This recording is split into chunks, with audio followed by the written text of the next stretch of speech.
Sir നമ്മൾ aspirant ആയിരിക്കുമ്പോൾ സർവീസിലെത്തിക്കഴിഞ്ഞാൽ ഇന്ന മാറ്റങ്ങൾ വന്നു കഴിഞ്ഞാൽ നന്നായിരിക്കും, അല്ലെന്നുണ്ടെങ്കിൽ ഇന്ന ചെയ്യണം എന്നൊക്കെ ആഗ്രഹങ്ങളുണ്ടായിരിക്കും. ഇപ്പോൾ സാർ ഇപ്പോൾ സിസ്റ്റത്തിൻ്റെ പാർട്ടായിട്ടുണ്ട്. ഇപ്പം സാർ ആസ്പിരൻ്റ് ആയപ്പോൾ ചിന്തിച്ച കാര്യങ്ങളും ഇപ്പം സിസ്റ്റത്തിൽ എൻ്റർ ചെയ്തപ്പോഴേക്കും എന്തൊക്കെ സാറിനത് സാറ്റിസ്ഫൈ ചെയ്യാൻ പറ്റിയിട്ടുണ്ട്?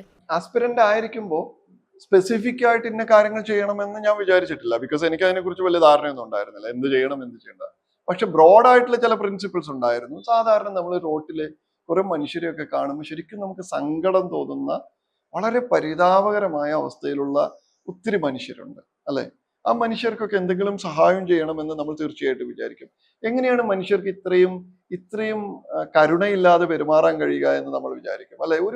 ഒരു ഗവൺമെന്റ് ഓഫീസിൽ കയറി ചെല്ലുമ്പോൾ എന്തുകൊണ്ടാണ് ഇവർ ഇത്രയും കരുണയില്ലാതെ പെരുമാറുന്നതെന്ന് ഞാൻ പലപ്പോഴും ആലോചിച്ചിട്ടുണ്ട്. അത് ഞാനിരുന്ന എല്ലാ ഓഫീസിലും അങ്ങനെ ആകരുത് എന്ന് എനിക്ക് എൻഷുർ ചെയ്യാൻ പറ്റിയിട്ടുണ്ട്. ഒരുപക്ഷെ അതിന്റെ ഭാഗമായിട്ടാണ് അന്ന് ഞാൻ ശരിക്കും അത്രയും വയലന്റ് ആയിട്ട് സംസാരിച്ചിട്ടുണ്ടാവുക. അതിന്റെ റീസൺ ഇത്രയേ ഉള്ളൂ. കാരണം ഞാൻ ഒരു ഒരു ഒരു കോമണർ ആയിട്ട് ഒരു ഓഫീസിൽ കയറി ചെല്ലുമ്പോൾ ഞാൻ ഡിസർവ് ചെയ്യുന്ന ഒരു ഡിഗ്നിറ്റിയും ഒരു ട്രീറ്റ്മെന്റും ഉണ്ട്, ഒരു റെസ്പെക്ട് ഉണ്ട്, മിനിമം റെസ്പെക്ട്. എന്നെ കാണുമാരെ എഴുന്നേറ്റ് നിൽക്കണമെന്നോ തൊഴുകണം എന്നൊന്നുമല്ല, പക്ഷെ ഒരു ബേസിക് മിനിമം. ഒരു ക്വസ്റ്റ്യൻ ചോദിച്ചാൽ അതിന് മറുപടി പറയുന്ന ഒരു ഹെൽപ്പിംഗ് മെന്റാലിറ്റി ഉള്ള ആളായിരിക്കണം എന്ന് ഞാൻ പലപ്പോഴും വിചാരിച്ചിട്ടുണ്ട്. അത് എനിക്ക് തീർച്ചയായിട്ടും ചെയ്യാൻ പറ്റിയിട്ടുണ്ട്. എൻ്റെ ഓഫീസുകളിൽ ഞാൻ പലപ്പോഴും കളക്ടറേറ്റിൽ നിന്ന് ഇറങ്ങി പോകുമ്പോൾ ഒരു 50, 60, 70 വയസ്സുള്ള വലിയ കളക്ടറേറ്റ് എന്താണെന്ന് വലിയ പരിചയമില്ലാത്ത ഒരാൾ അവിടെ നിന്ന് ഇറങ്ങുന്നുണ്ടാവും. പലപ്പോഴും ആളുകളോട് ചോദിച്ച് എവിടെയാണ് ഈ കളക്ടറുടെ റൂം എന്നൊക്കെ ചോദിച്ച് നിൽക്കുന്ന മനുഷ്യരുണ്ടാവും. അവരോട് അവിടെ നിന്ന് 1 മിനിറ്റ് സംസാരിച്ച് എന്താ വിഷയം എന്ന് ചോദിച്ച് അപ്പൊ അയാളൊന്ന് ആ പരാതി ഒന്ന് മേടിച്ച് കൈവച്ചവർക്ക് ഒന്നും സംഭവിക്കാൻ പോകുന്നില്ല. അതിലും വലിയ തിരക്കൊന്നും ഒരു കളക്ടർക്കും ഇല്ല. അത് നമുക്ക് എടുക്കാവുന്ന തീരുമാനം. അതൊക്കെ പേഴ്സണൽ ചോയ്സ് ആണ്. ഐ മീൻ, എൻ്റെ ഒരു പേഴ്സണൽ വ്യൂ ആണ് പറഞ്ഞത്. And I am sure I did that and I will be doing that. Sir, അപ്പോൾ എൻ്റെ അടുത്ത ചോദ്യം പ്രിപ്പറേഷനെ പറ്റിയിട്ടായിരുന്നു. ഇപ്പോൾ സാർ നേരത്തെ പറഞ്ഞിരുന്നു, ഇപ്പം നമ്മൾ അത്രയ്ക്ക് മാക്സിമം എഫേർട്ട് ഇട്ടിട്ട് ലാസ്റ്റ് ആ റിസൾട്ട് കിട്ടുമ്പം നമുക്കത് കിട്ടിയില്ലെങ്കിൽ നമുക്ക് അല്ലെങ്കിൽ ഒരു ഡിപ്രസ്ഡ് ആവും, അല്ലെങ്കിൽ നമ്മൾ അത്രയ്ക്ക് ഡൗണിലേക്ക് പോവാം. പക്ഷേ ആ ഒരു സമയത്ത് നമ്മൾ എങ്ങനെ നമുക്കതിനെ ഓവർകം ചെയ്യാൻ പറ്റും? കാരണം ഓരോ വർഷം കൂടുന്തോറും ആൾക്കാർ നമ്മളെ നോക്കുന്ന രീതി, അല്ലെങ്കിൽ പെർസെപ്ഷൻസ്, അല്ലെങ്കിൽ ആ ഒരു ജഡ്ജ് ചെയ്യുന്നതൊക്കെ പല രീതിയിലായിരിക്കും. അപ്പം നമ്മൾ അതിനെ എങ്ങനെ ടാക്കിൾ ചെയ്യാം? അതാണ് എൻ്റെ ചോദ്യം. നോക്കൂ, ഞാൻ ഇതിന്റെ ആൻസർ ആക്ച്വലി തുടക്കത്തിൽ പറഞ്ഞിട്ടുണ്ട്. ഞാൻ ചെയ്ത സ്ട്രാറ്റജി ഇതാണ്. ഈ പറയുന്ന എല്ലാ പ്രോബ്ലംസും എനിക്കുണ്ടായിട്ടുണ്ട്. ഞാൻ ഇതിലൂടെ എല്ലാം കടന്നു പോയതാണ്. ഞാൻ ചെയ്തിരുന്നത് എന്നെ ഇൻസുലേറ്റ് ചെയ്യുക എന്നുള്ളതാണ്. ഓക്കെ, നാച്ചുറലായിട്ടും ആളുകളുടെ അഭിപ്രായം ഞാൻ ഇപ്പോഴും ഓർക്കുന്നുണ്ട്. എൻ്റെ നാട്ടില് ഞാൻ ഫോറസ്റ്റ് സർവീസ് എക്സാം ക്ലിയർ ചെയ്തിട്ട് ചെന്നപ്പോ എൻ്റെ നാട്ടിൽ ഒരാൾ എൻ്റെ അടുത്ത് പറയുകയാണ്, ഫോറസ്റ്റ് സർവീസ് ഒന്നും കിട്ടിയിട്ട് ഒരു കാര്യമില്ല, പോലീസ് സർവീസ് മിനിമം വേണം. 10ാം ക്ലാസ് വിദ്യാഭ്യാസം ഉള്ളതെന്ന് എനിക്ക് തോന്നുന്നത് ആൾക്ക്. നോക്കൂ, ആളുകൾ അങ്ങനെയാണ്. തീർച്ചയായിട്ടും നാച്ചുറലി അതെന്നെ അഫക്ട് ചെയ്യും. ഞാൻ ഇത്രയും കഷ്ടപ്പെട്ട് ഒരു പരീക്ഷ എഴുതി ചെന്നപ്പോ നാട്ടുകാർ പറയാണ് ഇതുകൊണ്ടൊന്നും ഒരു കാര്യമില്ല, മിനിമം പോലീസ് സർവീസ് ആകണം, അത്ര. എന്താ പറയാ? അപ്പൊ നാട്ടുകാർ പൊതുവെ അങ്ങനെയാണ്. അവർ മോശപ്പെട്ട ആളുകളായിട്ടല്ല അത് എന്തുകൊണ്ടാണ് അങ്ങനെ പറയുന്നത്? എന്തുകൊണ്ടായിരിക്കും? അവർ മോശപ്പെട്ടവരായിട്ടല്ല അത്. ആളുകൾക്ക് എനിക്ക് എൻ്റെ വിഷയത്തെക്കുറിച്ച് എൻ്റെ അത്രയും കെയറും സെൻസിറ്റിവിറ്റിയും കൺസേണും വേറെ ഒരു മനുഷ്യനും ഉണ്ടാവില്ല. അതുകൊണ്ടാണ്, അല്ലെ? ഞാനിപ്പം തടി കുറഞ്ഞിരിക്കുന്നതിൽ വളരെയധികം വറീഡ് ആയിട്ടുള്ള ഒരു മനുഷ്യനാണെന്ന് വിചാരിക്കുക. പോകുന്ന വഴിക്ക് ഒരാൾ ചോദിക്കുകയാണ്, മെലിഞ്ഞു പോയോ? അതോടെ തീർന്നു നമ്മുടെ കോൺഫിഡൻസ്, അല്ലെ? കാരണം നോക്കൂ, അതെന്തുകൊണ്ടാന്ന് വെച്ചാൽ അയാൾ നമ്മളെ ദ്രോഹിച്ച് കൊന്നു കളയണമെന്ന് വിചാരിച്ച് പറയുന്നതല്ല. അയാൾക്ക് ഫസ്റ്റ് കണ്ടപ്പോ തോന്നിയ ഒരു ഇംപ്രഷൻ അയാളത് പറഞ്ഞു, അതോടെ അയാൾ വിട്ടു. നമ്മള് എൻ്റെ അടുത്ത് അയാൾ പറഞ്ഞു 15 കൊല്ലം മുന്നെയാണ് ഈ IFSന്റെ കാര്യം, ഇപ്പോഴും മറന്നിട്ടില്ല. ഇത് നമ്മൾ ക്യാരി ചെയ്യും. അപ്പോ ഞാൻ അതിൽ ചെയ്യുന്നത് 2 കാര്യങ്ങളാണ്. ഈ മനുഷ്യർ മോശപ്പെട്ടവരായത് കൊണ്ടല്ല അത് പറയുന്നത്, മറിച്ച് അവർക്ക് നമ്മളോട്, അല്ലെങ്കിൽ എനിക്ക് എന്നെ പറ്റിയുള്ള കൺസേണും കെയറും സെൻസിറ്റിവിറ്റിയും അവർക്കില്ലാത്തത് കൊണ്ടാണ്. അതുകൊണ്ട് തന്നെ അവരത് പറയും എന്ന് സ്വയം വിചാരിക്കുക. അവരത് പറയുന്നത് നമുക്ക് പ്രശ്നമുള്ള ആളുകളാണെങ്കിൽ അവരെ പരമാവധി ഒഴിവാക്കി വേറെ റൂട്ട് പിടിക്കുക. ഇത് അഫക്റ്റ് ചെയ്യുന്നിടത്തോളം കാലം. ഇതാണ് ഞാൻ ചെയ്തത്. ഇതാണ് ഞാൻ ഇൻസുലേറ്റ് ചെയ്യുക എന്ന് പറയുന്നത് കൊണ്ട് ഉദ്ദേശിച്ചത്. 2ാമത്തെ കാര്യം, ആളുകളുടെ കോൺഫിഡൻസ് നാച്ചുറലി കുറയും. പറയത്തില്ലേ? നമുക്ക് പറയത്തില്ലേ? ഇനി തിരിച്ചൊന്ന് ആലോചിച്ച് നോക്കൂ, നമ്മുടെ കൂടെ ഉണ്ടായിരുന്ന പ്രിപ്പയർ ചെയ്തിട്ട് 4 വട്ടം 5 വട്ടം ക്ലിയർ ചെയ്യാത്ത ഒരുത്തരെ കുറിച്ച് നിങ്ങൾക്ക് തുടക്കത്തിലുള്ള കോൺഫിഡൻസ് ഉണ്ടോ? ഉണ്ടാവില്ല. അത് നാച്ചുറൽ ആണ്. കോൺഫിഡൻസ് ആർക്കാണ് വേണ്ടത്? നാട്ടുകാർക്കല്ല, നമുക്കാ വേണ്ടത്. എനിക്ക് കിട്ടിയില്ല, 4 കിട്ടിയില്ല, 5 കിട്ടിയില്ല, അത് എനിക്കറിയാം. അത് നിന്നേക്കാൾ നന്നായിട്ട് എനിക്കറിയാമല്ലോ, ഞാനല്ല എക്സാം എഴുതിയത്. പക്ഷേ 6ാമത്തതിന് എനിക്ക് കിട്ടും, അതും എനിക്കറിയാം, അതും നിനക്കറിയത്തില്ല. That is a confidence you have to have. മനസ്സിലായില്ലേ? നോക്കൂ, ഇതിൽ മാറ്റർ ചെയ്യുന്നത് നമ്മൾ മാത്രമാണ്. ലോകത്ത് ഒരു മനുഷ്യനും ഇതിൽ മാറ്റർ ചെയ്യുന്നില്ല. നിങ്ങളൊന്ന് ആലോചിച്ച് നോക്കൂ, ഇന്റർവ്യൂവിന് നിങ്ങൾ പോകുമ്പോ എന്താ വിചാരിക്കണ്ടേ? നിങ്ങൾ പറഞ്ഞല്ലോ ഇന്റർവ്യൂവിന് പോയി ഡൗൺ ആയി. ഓക്കെ, ആ ഇന്റർവ്യൂവിന് നമ്മൾ പോകുമ്പോൾ എന്താ വിചാരിക്കണ്ടേ? എന്റെ ജീവിതത്തിൽ ഞാൻ കഴിഞ്ഞ 30 വർഷം ജീവിച്ചതിൽ ഏറ്റവും ഇമ്പോർട്ടന്റ് ആയിട്ടുള്ള ഒരു 30 മിനിറ്റ് ഏതാണെന്ന് ചോദിച്ചാൽ ഈ വരാൻ പോകുന്ന 30 മിനിറ്റ് ആവും അല്ലെ? ആ 30 മിനിറ്റ് ഞാൻ എങ്ങനെ ഡെലിവറി ചെയ്യണമെന്ന് ഞാനാ തീരുമാനിക്കുന്നേ. ഞാൻ കയറി ചെല്ലുമ്പോൾ അവൻ എന്ത് വിചാരിക്കും, ഇവൻ എന്ത് വിചാരിക്കും, എന്റെ ഷർട്ട് നല്ലതാണ്, ടൈ നല്ലതാണോ എന്ന് അവൻ വിചാരിക്കും. ഇതൊക്കെ എന്തിനാണ് നമ്മൾ വിചാരിക്കുന്നത്? It's difficult, I know. ഞാനും ടെൻഷൻ അടിച്ചിട്ടുണ്ട്. പക്ഷേ ഇത് ടെൻഷൻ അടിച്ച് ഞാൻ ഉത്തരം പറയാതിരിക്കണോ, അതോ എന്റെ ലെവൽ ബെസ്റ്റ് ഞാൻ അവിടെ പറയാൻ ശ്രമിക്കണോ എന്നുള്ള ചോദ്യത്തിന്റെ ഉത്തരം ക്ലിയർ ആണ്. ഞാൻ ശ്രമിക്കണം അല്ലെ? എന്റെ ബെസ്റ്റ് പോസിബിൾ പെർഫോമൻസ് അവിടെ എടുക്കണോ വേണ്ടോ എന്നുള്ള ചോദ്യത്തിന്റെ ഉത്തരം ക്ലിയർ ആണ്. എങ്ങനെ എടുക്കാൻ പറ്റും? അത് നമ്മൾ ഓൾറെഡി പ്രിപ്പയർ ചെയ്യണം. എന്ത് ചോദ്യം ചോദിച്ചാലും ഇന്റർവ്യൂവിന് എങ്ങനെ പ്രിപ്പയർ ചെയ്യുക? വളരെ സിമ്പിൾ ആണ്. നിങ്ങളുമായി ബന്ധപ്പെട്ട ഒരു 1000 ക്വസ്റ്റ്യൻ എഴുതി വെക്കുക. 1000 question. Why are you so tall? Why are you so lean? Why are you round? Why are you square? Whatever be the possible question, you write the question and prepare an answer. Why the hell are you from Kerala? Why are you not from Jammu Kashmir? Because my parents are from Kerala. What else is the answer? അല്ലേ? അതല്ലേ answer. എന്തുകൊണ്ടാണ് നിങ്ങൾ പുട്ട് തിന്നുന്നത്, ചപ്പാത്തി തിന്നാത്തത്? Because that is what is available in Kerala. That's why. അല്ലേ?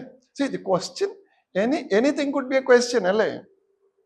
ഇതിന്റെ answer, എല്ലാ ക്വസ്റ്റ്യന്റെയും answer എന്ന് പറയുന്ന റോക്കറ്റ് സയൻസ് ഒന്നുമല്ല. അത് പ്രസൻസ് ഓഫ് മൈൻഡോട് കൂടി ആ ക്വസ്റ്റ്യനെ ഫേസ് ചെയ്യുക എന്നുള്ളതാണ്. Why do you prefer coffee before instead of tea? എന്തപ്പോ ഇതിന് ആൻസർ എന്താണ്? ആൻസർ എന്താണ്? എന്റെ വീട്ടില് ചെറുപ്പം മുതൽ കോഫി ആയിരുന്നു മേടിക്കുന്നത്, അല്ലെങ്കിൽ എൻ്റെ അപ്പന് ചായ ഇഷ്ടമല്ലായിരുന്നു, അതുകൊണ്ട് പുള്ളി ചായ മേടിക്കത്തില്ലായിരുന്നു. May be that is a reason. That could be a reason അല്ലേ? And I started drinking coffee. അല്ലെങ്കിൽ നിങ്ങളുടെ അടുത്ത് ചോദിക്കുകയാണ്, നിങ്ങൾക്ക് കോഫി ആണോ ഇഷ്ടം, ചായ ആണോ ഇഷ്ടം? നിങ്ങൾ പറയാണ് ചായ ഇഷ്ടം. അവർ പറയാണ് എന്താണ് കോഫി ഇഷ്ടമല്ലാത്തത്? എന്താ ചെയ്യാം? C it could, anything could be A question അല്ലേ? അതിനൊരു ആൻസർ ഉണ്ടാകും. ആ ആൻസർ ഒരു സെക്കൻഡ് ഒന്ന് ചിന്തിച്ച് നോക്കുക, അതിനൊരു ഉത്തരം ഉണ്ടാവുക എന്നുള്ളതേ ഉള്ളൂ. ഓക്കെ, സെൻസിബിൾ ആയിട്ടുള്ള, ലോജിക്കൽ ആയിട്ടുള്ള ഒരു ഉത്തരം പറയുക എന്നുള്ളതാണ്. ഇനി അത് മാത്രമാണ് അവിടെ ക്വസ്റ്റ്യൻ ചോദിക്കുന്നതെന്നല്ല പറയുന്നത്. ഇനി നിങ്ങളുടെ അടുത്ത് ഒരു ക്വസ്റ്റ്യൻ ചോദിച്ചു, നിങ്ങൾക്ക് അറിയത്തില്ല, അതിനിപ്പം ചങ്കത്തിടിച്ച് കരയാൻ പറ്റുമോ? അറിയത്തില്ല, that's it. I am sorry sir, I don't remember that. I am sorry sir, I didn't know that, I didn't read that. ഇതെന്താ വല്ല പാതകം വല്ലതും ആണോ? ഇത് തൂക്കിക്കൊല്ലാനൊന്നും വിധിക്കത്തില്ല ആരും അവിടെ.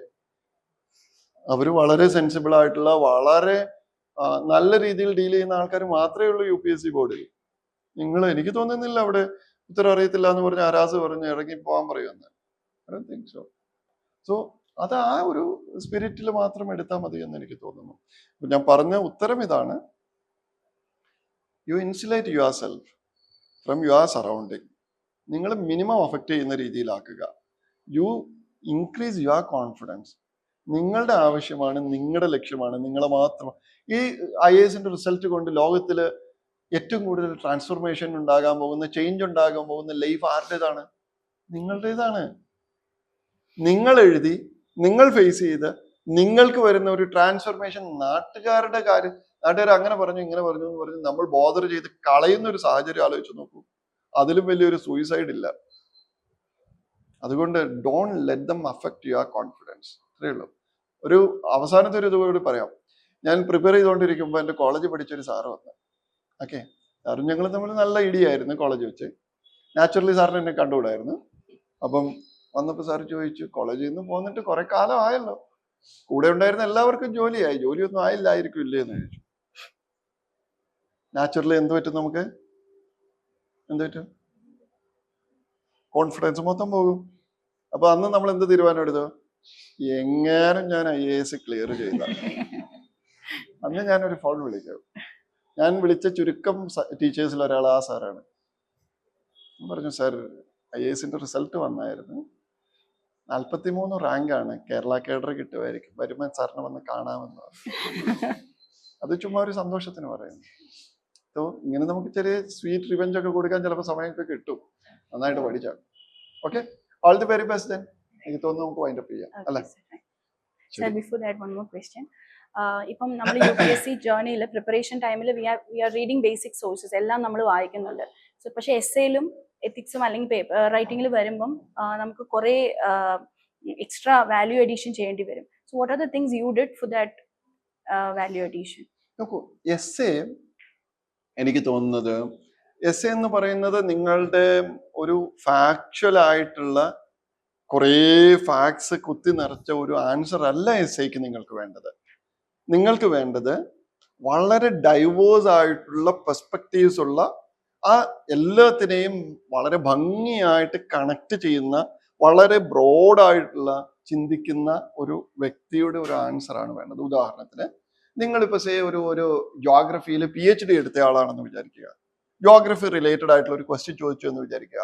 ആ PhD കാരൻ എഴുതുന്നതിനേക്കാൾ നല്ല ആൻസർ ആയിരിക്കും ഒരുപക്ഷെ ഒരു ഡോക്ടർ എഴുതുന്നുണ്ടാവുക. അത് എന്തുകൊണ്ടാണെന്ന് വെച്ചാൽ നിങ്ങളുടെ അടുത്ത് ജോഗ്രഫിയിൽ PhD കാരന്റെ ആൻസർ അല്ല UPSCക്ക് വേണ്ടത്. ഹിസ്റ്ററിയുടെ, ജോഗ്രഫിയുടെ, സോഷ്യോളജിയുടെ, സൈക്കോളജിയുടെ, മെഡിസിൻ്റെ, പബ്ലിക് അഡ്മിനിസ്ട്രേഷന്റെ, ട്രാൻസ്പോർട്ടേഷന്റെ എല്ലാം പെർസ്പെക്റ്റീവ്സിൽ കൂടെ ഈ പ്രോബ്ലത്തെ നോക്കിക്കാണുന്ന, അതിനൊരു സൊല്യൂഷൻ കണ്ടെത്തുന്ന ഒരാളെയാണ് നിങ്ങളെ ആവശ്യം അവിടെ, അല്ലേ? Naturally, that kind of answer you have to write there. Okay, that is about essay. പിന്നെന്താ ചോദിച്ചത്? പൊതുവെ GS പേപ്പർ ഫുൾ എത്തിക്സിനെ കുറിച്ചും അതിന്റെ പ്രിപ്പറേഷനും അതിന്റെ സ്ട്രാറ്റജിയും. എനിക്ക് തോന്നുന്നു എത്തിക്സിന്റെ ആൻസേഴ്സിന് നിങ്ങൾക്ക് കുറച്ചുകൂടി ആഴത്തിൽ, കുറച്ചുകൂടി വരികൾക്കിടയിലൂടെ വായിക്കാൻ പറ്റുന്ന ഒരാളാണെങ്കിൽ കുറച്ചുകൂടി എളുപ്പമായിരിക്കും. Why somebody has taken a particular decision എന്ന് അവർ എക്സ്പ്ലെയിൻ ചെയ്യുന്ന, എന്തായിരുന്നു അവരുടെ ലോജിക്, എന്തായിരുന്നു അവരെ ആ ഡിസിഷൻ എടുക്കാൻ ഹെൽപ്പ് ചെയ്ത അവരുടെ ഗൈഡിങ് പ്രിൻസിപ്പിൾ എന്തായിരുന്നു എന്ന് അവർ പറയുന്ന കുറേ സാധനങ്ങളിൽ നിന്നും നമുക്കൊരു പക്ഷേ അതിലൊരു ക്ലാരിറ്റി ഉണ്ടാകും. ഇപ്പം 22 ഓഗസ്റ്റിന് ഞാൻ UN വിമന്റെ ഒരു കോൺഫറൻസിന് ഞാൻ ഡൽഹി പോകുന്നുണ്ട്. അതിനവരെന്നെ വിളിക്കാൻ കാരണം പറഞ്ഞത്, ടൂറിസത്തിലിരിക്കുമ്പോൾ വിമൻ സേഫ്റ്റിയെ കുറിച്ച് ഒരു പ്രോജക്റ്റ് ഞാൻ അവിടെ ചെയ്തിരുന്നു. സപ്ലൈകോയിൽ വന്നപ്പം സെക്ഷൽ ഹറാസ്മെന്റിനെ കുറിച്ചൊരു ട്രെയിനിങ് പ്രോഗ്രാം ഞാൻ അവിടെ ചെയ്തിരുന്നു. ഇവിടെ ട്രാൻസ്പോർട്ടിൽ വരുമ്പോൾ വിമൻ സേഫ്റ്റിയെ കുറിച്ചൊരു പ്രോഗ്രാം ഞാൻ അവിടെ ചെയ്യാൻ ഉദ്ദേശിക്കുന്നുണ്ട്. അതുകൊണ്ടാണ്. അപ്പോൾ ഈ ഒരു 3 പെർസ്പെക്റ്റീവ്, 3 ഡൈവേഴ്സ് ഡിപ്പാർട്ട്മെന്റിൽ ഇരുന്നിട്ടും ഈ ഒരു കൺസേൺ ഉള്ള ഒരു ഓഫീസർ എന്ന നിലയ്ക്കാണ് അവരെന്നെ വിളിച്ചതെന്നാണ് അവർ എൻ്റെ അടുത്ത് പറഞ്ഞത്. അപ്പോൾ ഞാൻ പറഞ്ഞത്, നമുക്ക് ആ ഒരു കൺസേൺ ഉള്ള ഒരാൾ അതിനെക്കുറിച്ച് സംസാരിക്കുമ്പോൾ naturally why this is important എന്ന് അവർ പറയുന്നുണ്ടാകും. ഞാനിപ്പം സപ്ലൈകോ എന്ന് പറയുന്ന ഒരു കമ്പനി ഒരു 1600 ഔട്ട്ലെറ്റിലുള്ള സെയിൽസ് മാത്രം നോക്കുകയും പ്രോഫിറ്റിനെ എങ്ങനെ കൂട്ടാമെന്ന് നോക്കുന്ന ഒരു കമ്പനിയിൽ സെക്ഷൽ ഹരാസ്മെന്റിനെ കുറിച്ച് എന്തിന് ട്രെയിനിങ് കൊടുക്കണം എന്ന് ഞാൻ എക്സ്പ്ലെയിൻ ചെയ്തിട്ടുണ്ടാകും. Why it is important, why we should do it എന്നുള്ളതിന് ഒരു ലോജിക്കൽ എക്സ്പ്ലനേഷൻ ഞാൻ കൊടുത്തിട്ടുണ്ടാവും, അല്ലേ? ബിക്കോസ് അതെന്റെ മെയിൻ സ്ട്രീം പരിപാടി അല്ല അവിടെ. Correct.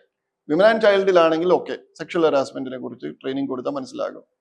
Y we do it in Supplyco, because this is something important for so and so reason എന്നുള്ളതായിരിക്കും അതിന്റെ എക്സ്പ്ലനേഷൻ. സിമിലർലി അപ്പൊ എത്തിക്സില് എനിക്ക് തോന്നുന്നു ആ പെർസ്പെക്റ്റീവ്സ് വളരെ ഇമ്പോർട്ടൻ്റ് ആണ്. Why these decisions are being made by the leaders or by those who are leading certain institutions. ആ ഒരു പെർസ്പെക്റ്റീവ് നിങ്ങൾ നോക്കി കാണുന്നതും എടുക്കുന്നതും നന്നാവും തോന്നുന്നു. Thank you so much, sir, for your valuable time. Gallant IAS, chasing your passion to ace.